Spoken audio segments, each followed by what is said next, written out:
आज देखते हैं ज्योग्राफी में यूपीएससी प्रीलिम्स में कहाँ से सवाल आते हैं। तो बेसिकली ज्योग्राफी के दो पार्ट होते हैं, भौतिक भूगोल यानी फिजिकल ज्योग्राफी और ह्यूमन ज्योग्राफी मानव भूगोल। लेकिन हमें इसमें अभी क्या पढ़ना है, भौतिक भूगोल, विश्व भूगोल, भारत का भूगोल। मानव भूगोल में क्या होता है, जो भी हमने बना रखा है लाइक ट्रांसपोर्ट वगैरह, जो भी परिवहन है, संचार है, ये सारा कुछ। और भौतिक भूगोल में जो भी अर्थ से रिलेटेड है लाइक पृथ्वी की उत्पत्ति कैसे हुई, आंतरिक संरचना कैसी है, ये सारा कुछ, चट्टान, भूकंप, ये सारा कुछ फिजिकल होता है, जो भी नेचुरली चीज़ें होती हैं। तो देखते हैं भौतिक भूगोल, विश्व भूगोल, भारत का भूगोल। भौतिक भूगोल के तीन पार्ट, भू आकृतिक भूगोल, भू आकृतिक विज्ञान यानी जो भी लैंड है वो कैसी उसकी आकृति है, वो। क्लाइमेटोलॉजी जो जलवायु विज्ञान है, समुद्र विज्ञान, ओशनोग्राफी, जैव भूगोल, बायोजियोग्राफी।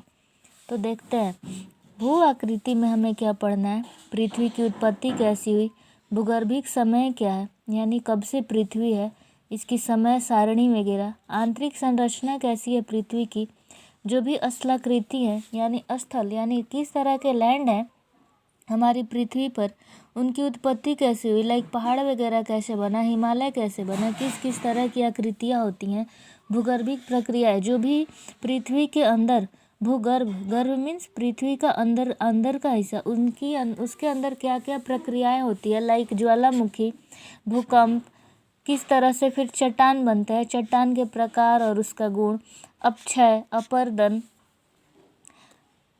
पवन, स्थलाकृतियाँ, जो स्थलाकृतियाँ हैं वो किस तरह से, किसके कारण अलग अलग लैंडस्केप बनते हैं। पवन से लाइक कहीं पहाड़ पर्वत है और बालू एक जगह ढेर में इकट्ठा हुआ है, रोज उस पर हवाएं बह रही हैं तो एक जगह से दूसरे जगह जाएगा। बहता हुआ पानी लाइक जो भी पूर्ववर्ती नदियां हैं, जैसे गंगा नदी है, सिंधु नदी है, ब्रह्मपुत्र नदी है, वो अपना रास्ता नहीं बदलती। सपोज यहाँ पे हिमालय, यहाँ पे एक पहाड़ है, ठीक, इधर से इसका रास्ता है, अब वो रास्ता अपना ये नहीं आएगी कि हम इधर से चले जाएं, वो इसको काट के ही निकलेगी। ये रास्ता पूर्ववर्ती नदी अपना कभी चेंज नहीं करती।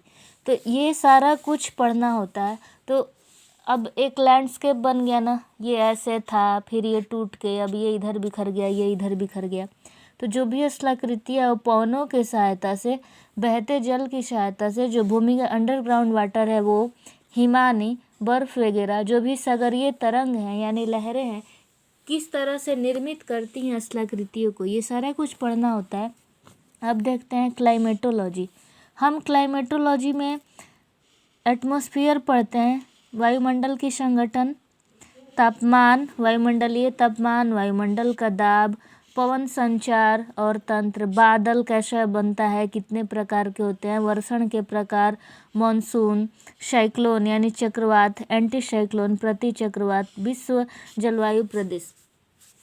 जो बहुत सारे लोगों को ये क्लाइमेटिक रीजन समझ नहीं आता कि किस तरह से कोपेन ने जलवायु वर्गीकरण किया है, तो इसका वीडियो का लिंक मैं डिस्क्रिप्शन में दे दूंगी। वैसे आप जाएंगे ना, देखेंगे, एक मैंने वीडियो बना के रखा है बिहार की जलवायु।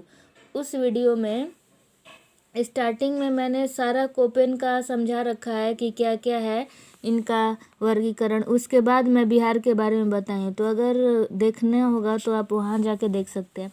अब देखते हैं ओशनोग्राफी। ओशनोग्राफी में पढ़ना है महासागर की उचावच यानी कैसी संरचनाएं हैं, किस तरह से महासागर की उचावच है, महासागरीय तापमान, महासागर की लवणता, उसका निक्षेप, महासागरीय धाराएं, जो भी हम कोल्ड करेंट, वार्म करेंट पढ़ते हैं, गर्म धाराएं, ठंडी धाराएं, अल नीनो क्या होता है, ला नीना क्या होता है, इसके प्रभाव क्या होता है, और ओशन रिसोर्स, जो भी ओसेनिक रिसोर्स है, महासागरीय संसाधन, जिसको हम ब्लू इकोनॉमी कह रहे हैं, यानी किस तरह से मछलियाँ, किस तरह से समुद्र के अंदर पानी में जो भी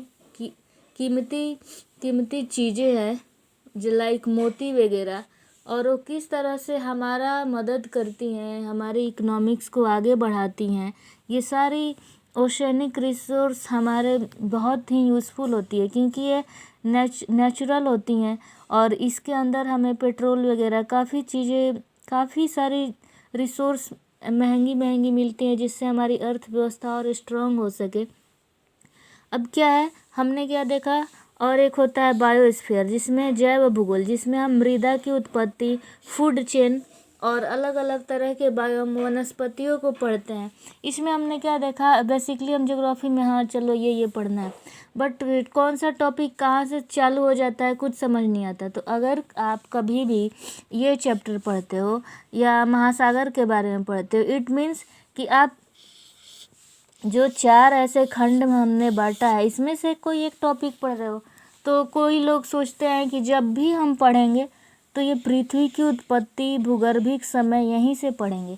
कोई बात नहीं, अगर हम कभी वायुमंडल का संगठन, तापमान यहाँ से भी चालू हो जाते हैं तो इट मीन्स हमारा क्लाइमेटोलॉजी कंप्लीट हो रहा है। कोई दिक्कत नहीं है, हम बाद में इसको पढ़ लेंगे। फिर हम देखते हैं विश्व भूगोल, इसमें मैपिंग वगैरह जो भी न्यूज़ में प्लेसेस होते हैं वहाँ से सारी चीज़ें, लाइक दो देशों के बीच कॉन्फ्लिक्ट है, विवाद चल रहा है, उन दोनों के पास कौन सी पहाड़ है, क्या वो लैंडलॉक्ड तो नहीं, क्या उसके पास से ये नदी तो नहीं गुजरती, क्या उसके पास ये सागर है, ये सारा कुछ बहुत इम्पोर्टेंट हो जाता है। और भारत का भूगोल, जिस तरह से भौतिक भूगोल है वैसे ही भारत का भूगोल है। भारत की नदियाँ हैं, भारत का हिमालय संरचना कैसा है, भारत में किस तरह की मिट्टी है, ये सारा कुछ भौतिक भूगोल में आ जाएगा। चट्टानें कैसी हैं, और मानव भूगोल में भारत की खेती, भारत जो हम करते हैं, जो मानव द्वारा होता है वो मानव भूगोल है। भारत का ट्रांसपोर्ट कैसा है, भारत में संचार तंत्र कैसा है, और बहुत सारी चीज़ें जो भारत अपनी अर्थव्यवस्था को स्ट्रॉन्ग करने के लिए करता है, वो सारा चीज़ मानव भूगोल में आ जाता है, खेती वगैरह सब कुछ। बेसिकली दोनों बहुत इम्पॉर्टेंट होते हैं, और कभी कभी ज्योग्राफी में भी कुछ इम्पॉर्टेंट करंट अफेयर्स होते हैं तो पूछ लिए जाते हैं। बट ये वैसा सब्जेक्ट है लाइक हिस्ट्री, जो अर्थ में मौजूद है और जो हम अर्थ पे किए हैं बस उसी से रिलेटेड पूछेगा।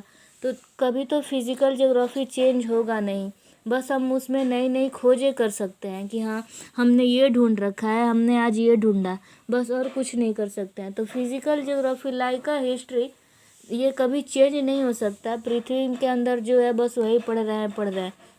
तो ये था हमारा ज्योग्राफी का सिलेबस। कुछ भी समझ में नहीं आया तो कमेंट करें, और पता नहीं क्यों कमेंट बॉक्स बार बार खुद ही डिसेबल हो जाता है। तो आप इंस्टाग्राम आईडी पे मैसेज करके, और कोई वीडियो आपको बनाना हो कि हाँ हमें इस टॉपिक पे वीडियो चाहिए, तो आप मेरे को बता सकते हैं इंस्टा आईडी पे। Okay, thank you so much. इसके अगले वीडियो में हम लोग देखने वाले हैं, मैंने कल इकोनॉमिक्स का वीडियो डाल दिया है और आज ये ज्योग्राफी का हो गया।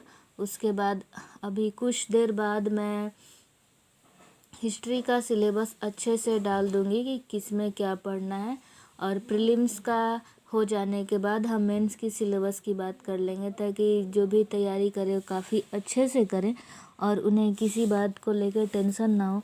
हमेशा टारगेट रखना चाहिए कि अगर हमारा 200 का पेपर है जीके का, तो हम 120 रखें, ताकि कट ऑफ कभी भी जाएगा। अभी तो 96 और 98 तक ही जा रहा है, तो कभी भी 110 से ज़्यादा तो अभी जाएगा नहीं, बिकॉज़ कोविड था।